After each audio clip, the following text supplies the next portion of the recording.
Hi everyone, in front of me I've got Nubia Z60S Pro, and let me share with you how to check the total screen time on this device.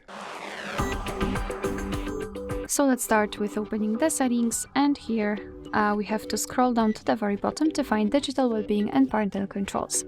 Right here we've got the graph which will show us for how long we've been using this device today. In my case it was 1 hour and 14 minutes, and most of the time, actually half of the time, I've spent on the settings, then Play Store, phone, etc. So in order to check some further details, you've got two different ways. So you can either tap inside the graph and you will be transferred to the dashboard where you can check the activity details of the screen time in particular days of the week, and under it you've got the list of apps which you've been using with the exact time spent on them.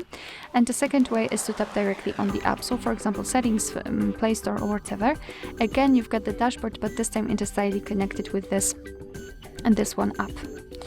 Alright, so that will be all. Thank you so much for watching. I hope that this video was helpful, and if it was, please hit the subscribe button and leave the thumbs up.